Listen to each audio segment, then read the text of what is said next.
This is a Nightline Friday night special. He could be vindictive. Did you clean out that damn Republican mean delegation that up there in the House of Representatives that harasses me all the time? I think we took every damn one of them out. A champion of civil rights, he could also be racially offensive. Good God Almighty, you're going to be teaching these niggers how to vote. Isn't that wonderful? And paranoid. We've got to have some love and affection in our own right instead of just being a product of Bobby Kennedy or somebody else. And envious. I'd rather be a judge than anything. If they can do anything, they can be arrogant as hell. Get by with it, and I can't because there's 42 million watching me. Yet he won the 1964 election in a landslide. Tonight, the LBJ tapes, peeling back the layers. From ABC News, this is Nightline. Substituting for Ted Koppel and reporting from Washington, Aaron Brown. Lyndon Baines Johnson was one complex character, a wheeler-dealer of the highest order, perhaps the most accomplished legislator in the country's history. A man who needed to win elections and hold public office like the rest of us need water and air. He could also be a bundle of insecurity, often more concerned with what he didn't have or had not achieved than what he had. And much of this we know from his own words. He secretly recorded thousands of conversations during his presidency, and another batch of those tapes is released today. We focus on a one-month period beginning in November of 1964. Election night. Lyndon Johnson on the verge of a great landslide victory. The Republicans had nominated Arizona Senator Barry Goldwater, but in listening to the tapes, you get the feeling that Johnson wasn't really running against Goldwater or the Republicans. He was running against a ghost, the legacy of the man he replaced, John Kennedy. It was, as you will hear tonight, his obsession. We begin the day after the election, a conversation with a New York political operative, Edwin Weisel. LBJ trying to figure out how to spin one of the great landslide victories ever. I got the biggest vote anybody ever got before, and I had the greatest affection that ever been demonstrated before, and the greatest loyalty, and more big businessmen, and more labor men, and more Negroes, and more Jews, and more ethnic groups, more everybody. But they say, oh, that doesn't amount to anything.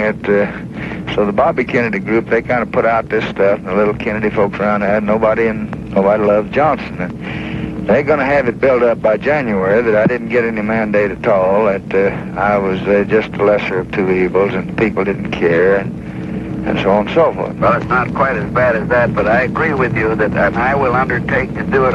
You don't know who the advertising is. No, but call Belmore and ask him who it is, and then call up the head of that agency and tell him get over to your law office, and you want him to plan a campaign some way or other, and then you talk to Dick and say, now, goddamn it, these little old half-assed editorials that you all wrote saying we're for Johnson, but then treating them all equally in news, and it looked like to me Goldwater got better news than we did. Yeah.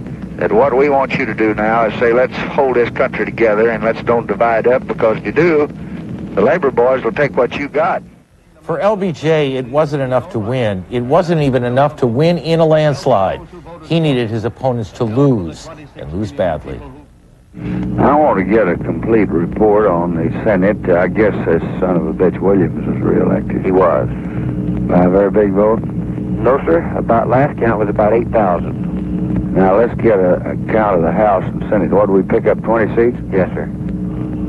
Sorry about Georgia. I didn't care about the other southern states. Louisiana's a bunch of crooks, and Mississippi's too ignorant to know any better, and Alabama's the same way. But Georgia knows better, and Georgia's a good state, and we just got in a crossfire there.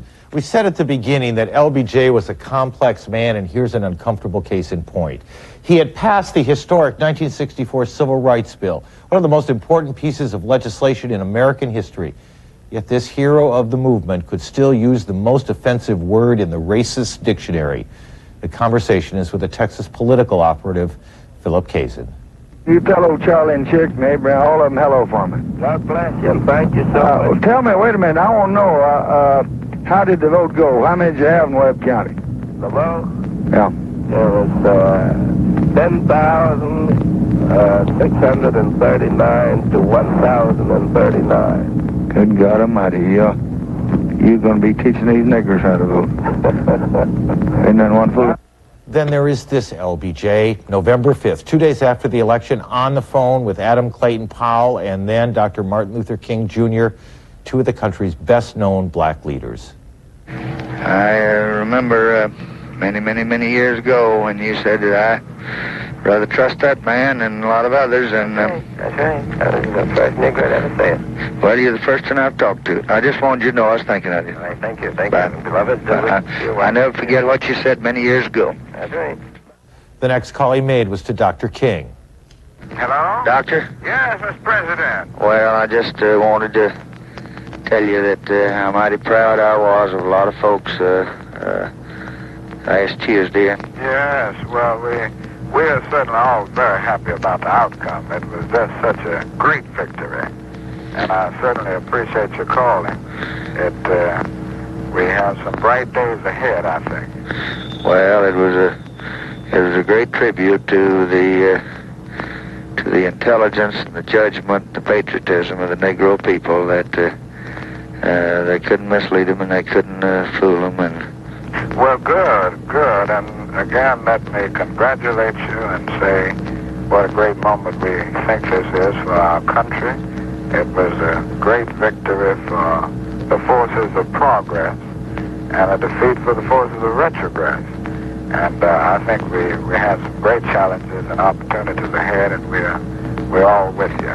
thank you, Doctor. Thank you so much. I just wanted to give you a ring. LBJ and Dr. Martin Luther King Jr. joining us in Washington tonight. Michael Beschloss, presidential historian, author, and an ABC News consultant. Michael, good evening. Hi, Aaron. Well, you can't let that word go by without some explanation. Which is he, the champion of civil rights or the one who uses the N-word? Well, we've seen both tonight, Aaron. This was a president who was the great civil rights president of this century, passed that radical bill for the time in 1964 and a big voting rights bill in 1965. At the same time, Johnson felt that as a Southern president, he was equipped perhaps better than anyone to get Southerners to accept civil rights, and sometimes that meant in private that he felt compelled to talk to Southerners in what he thought was their own language. Michael, did he embrace civil rights, or was civil rights an extension of the Kennedy presidency? Johnson had been for civil rights for an awfully long time. It would have been very hard for him to be openly so when he was a congressman from Texas and a senator from Texas. He pushed Kennedy when he was vice president to be tougher on civil rights. Interestingly, Kennedy told him not to talk about the subject. He wanted Johnson to help him carry the South in '64. Then when Johnson became president, someone asked him, why weren't you more active about civil rights before you became president? Johnson's reply, free at last, thank God Almighty, I'm free at last. Michael, stick around. We have more when we come back. LBJ and more with the Kennedys. This is ABC News Nightline, brought to you by Honda Accord.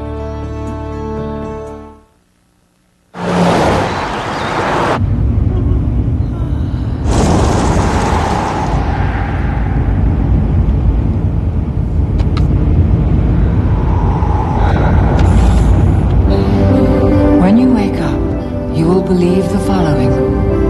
I like football. I like watching football on television.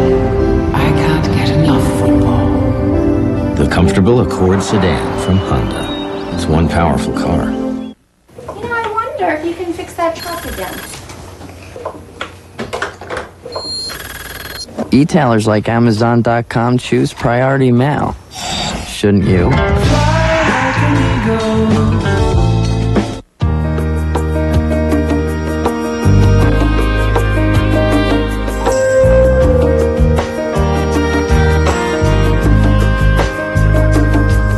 Ask your doctor about Viagra. Sunday on This Week with Sam Donaldson and Cokie Roberts. Bill Bradley's on a roll, scoring his biggest endorsement. We'll talk to Senator Pat Moynihan, ABC Sunday. This week at Just for Feet, we're carrying it even further. The 50% off clothing sale just got bigger. The 60% off clothing sale. Everything that was 50% off, now 60% off. Warm-ups, jackets, jerseys, t-shirts, shorts, and more. Even casual clothing. 60% off. Famous name brands. Now 60% off. On every single piece of clothing in the store. Plus thousands of your favorite shoes are on sale too. The 60% off clothing sale. This week at Just for Feet. Where the 13th pair is free. Hurry in while selection is still great. This is a new 2000 Camry. This is a 99 Camry. This has got to go to make room for this. Rivergate Toyota has every Camry, Corolla, Avalon, Sienna van, RAV4, 4Runner, and Tacoma marked down to close out. 0 down and great closeout prices only at Rivergate Toyota, just south of Rivergate Mall on Gallatin Road in Nashville, or visit our website.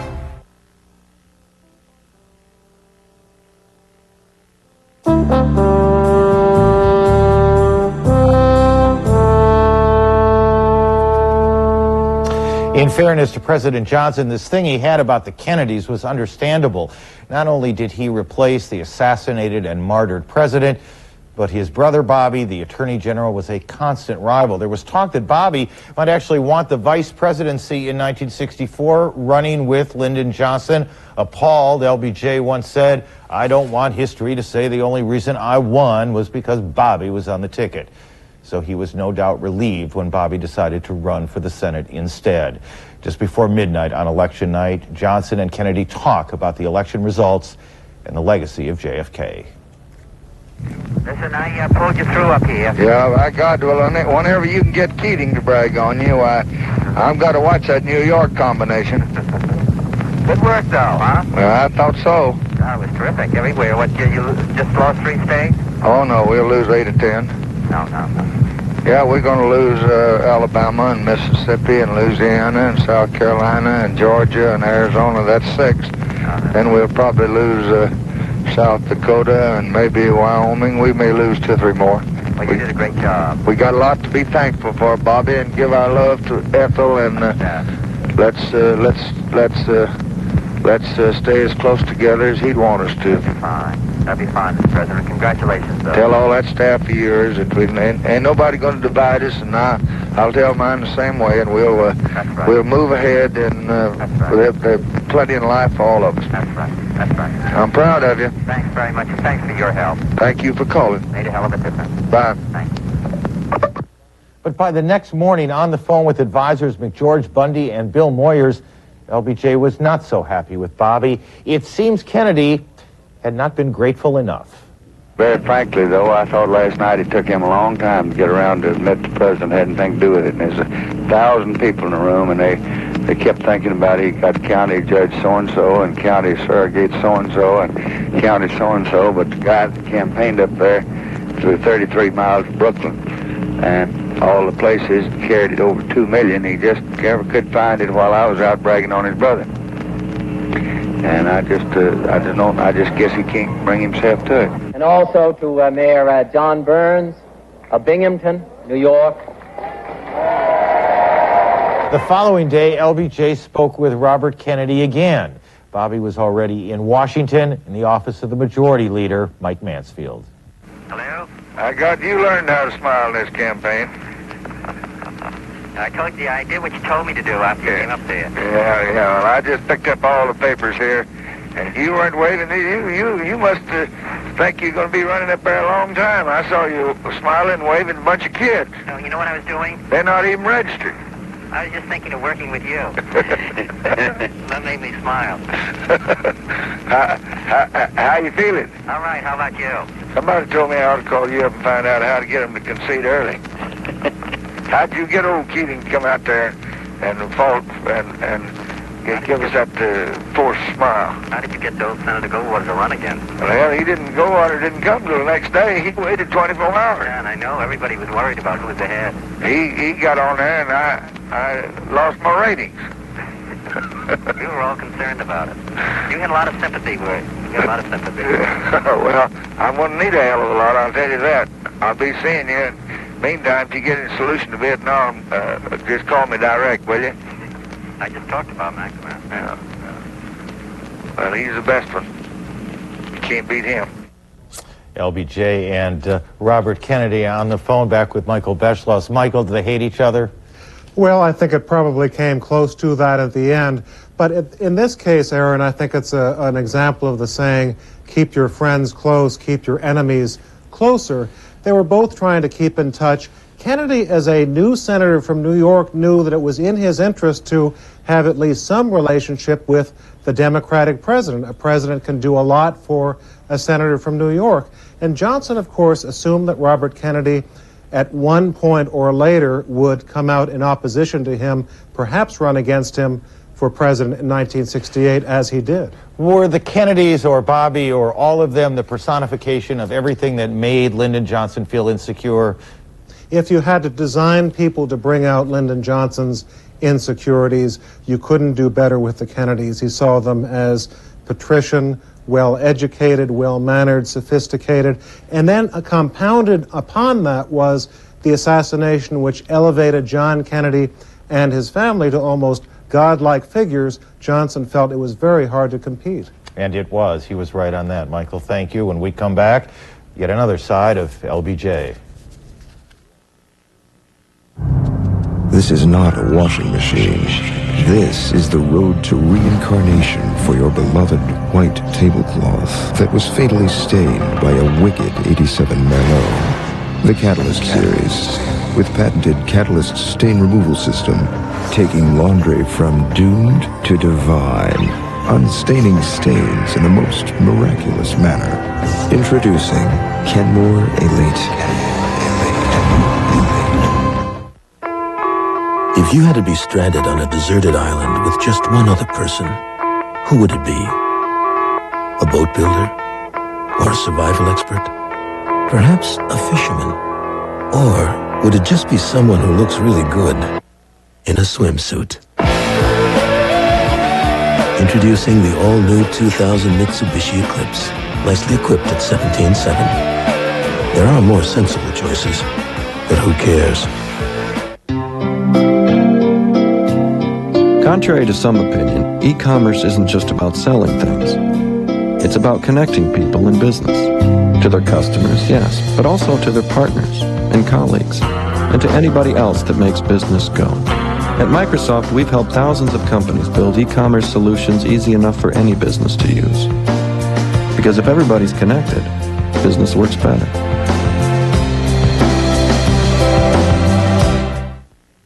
From the producers of 30-something and Shakespeare in Love. Beautifully acted, sharply written. Once and Again, Tuesdays this fall on ABC. This is $1, and this is a chair. Usually it takes hundreds of these to buy one of these. But during Heilig Meyer's Dollar Days, a chair is just $1 when you buy any matching sofa and love seat. Prefer a bedroom? Get a 2-piece mattress set for $1 when you buy any 4-piece bedroom group. And if you hurry to Heilig Meyer's now, you'll find a store full of other great items you can buy for $1. Which explains why we call this weekend only Dollar Days. We furnish America, Heilig Meyer's. We're everywhere you need us. Where news happens and lives are on the line. News 2. Each moment, each day. From the heart of the city to the fields and farms of your hometown. News 2 is there, first and fast, giving you details on stories and events that impact your life. From the Mid-South's most honored news team, this is News 2. First, fast, accurate.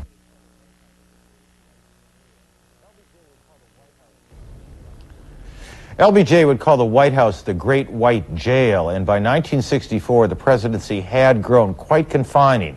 It was the height of the Cold War. A president had been assassinated the year before, so security had grown enormously, and instant communications was critical. And Johnson, as you might expect, resisted it all.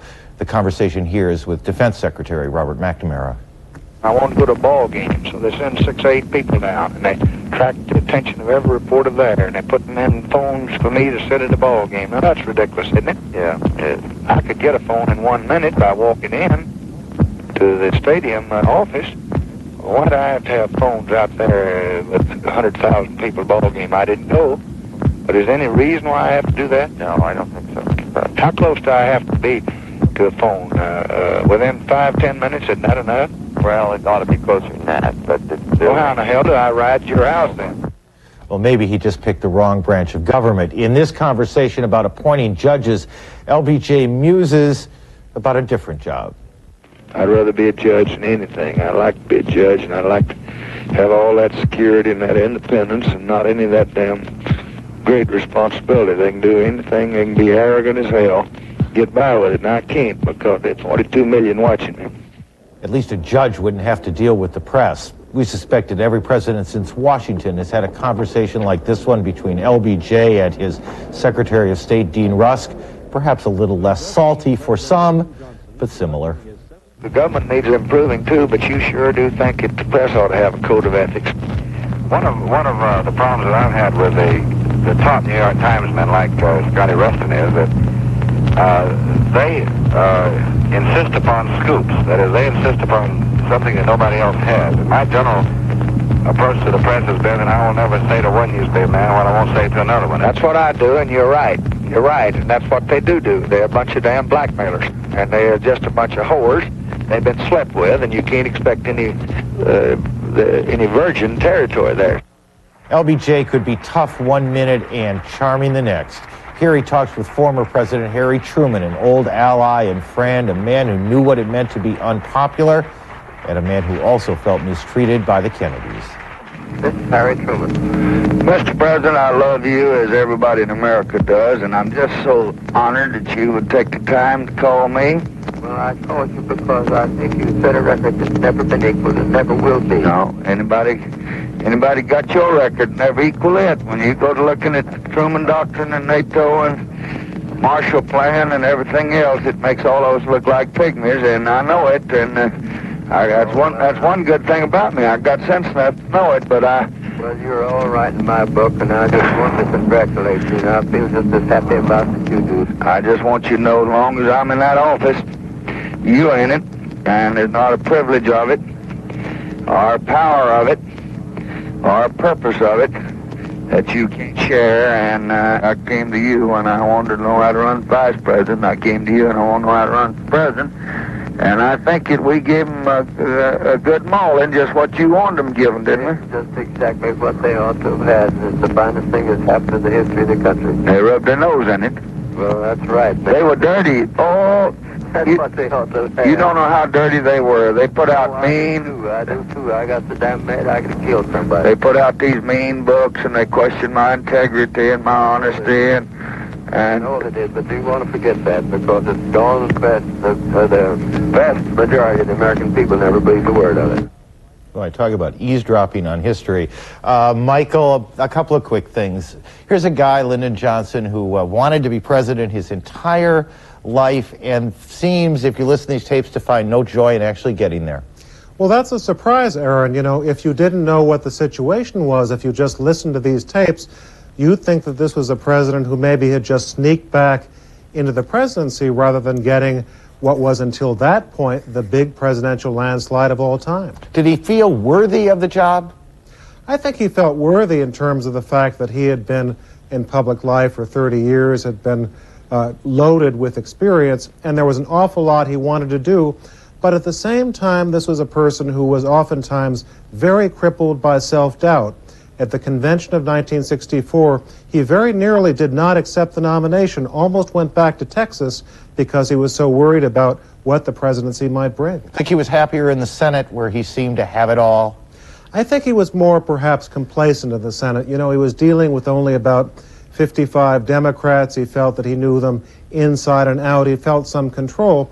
Very different in the presidency. But above all, Aaron, this was a president who had deep convictions about doing things about civil rights and poverty, and he knew that the place to do that wasn't the Senate, but in the White House. 15 seconds. What do you think he'd think of us sitting here listening to this stuff and psychoanalyzing him? I think he'd be outraged, Aaron. He was very concerned about these tapes even being opened at this early a date, and I think as far as the psychoanalysis part, that was something very alien to Lyndon Johnson. Michael, thank you. Michael Beschloss for joining us tonight. As always, when we come back, LBJ, the regular guy.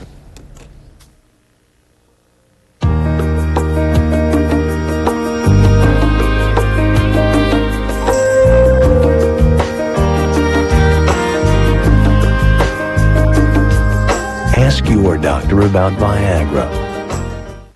You know, I wonder if you can fix that truck again. E-tailers like Amazon.com choose Priority Mail. Shouldn't you?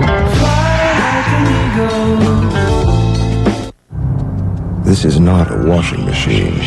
This is the road to reincarnation for your beloved white tablecloth that was fatally stained by a wicked 87 Merlot. The Catalyst series, with patented Catalyst stain removal system, taking laundry from doomed to divine, unstaining stains in a most miraculous manner. Introducing Kenmore Elite.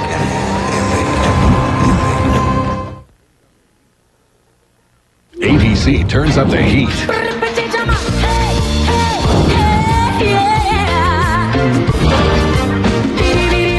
Is she ready? She's ready. I'm not gonna have this in my family. I don't care what you say, I love him! And there is no way I'm gonna let you take that away. Superstar Jennifer Lopez is coming to ABC Saturday, 8/7 Central in the network television premiere of Selena. ABC, a great movie every Saturday night. Are you ready to hit the road? Ever wish the world were more solid under your feet? When the going gets tough, is the driver's seat the only seat for you? Are you ready for something you've always wanted? Then get to the Pontiac Hit the Road Summer Sell Down for 0% APR financing or $1,500 cash back on any solid 99 Grand Am. Hit the road for Pontiac driving excitement. See your dealer today. What are you waiting for? No need to explain when you've got Two Danes. Two Danes. It's a new, exciting furniture store in Nashville. We have contemporary designs from all over the world. Denmark, Scandinavia, Italy, France, Switzerland. Functional furniture to last a lifetime. Furniture engineered for living. That's real value. Come by and meet the Two Danes. Experience furniture from Europe. No need to explain when you've got Two Danes.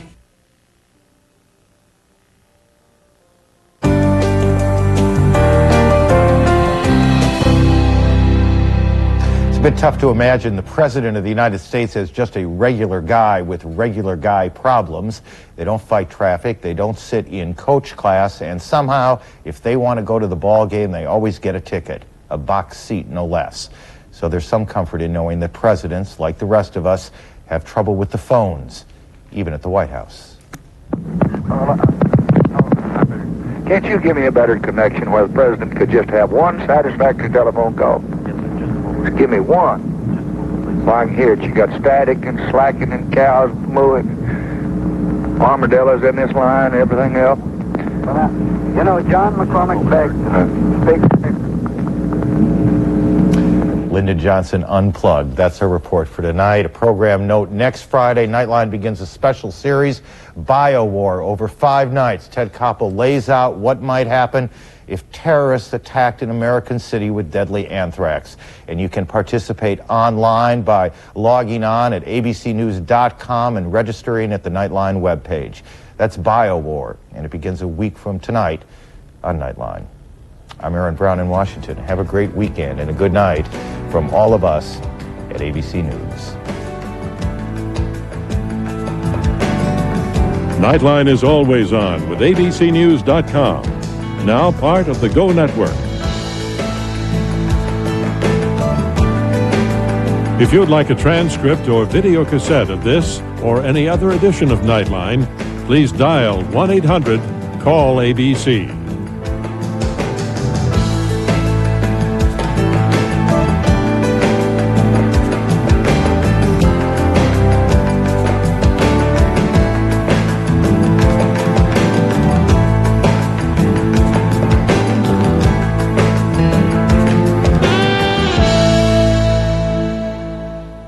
This has been a presentation of ABC News. More Americans get their news from ABC News than from any other source.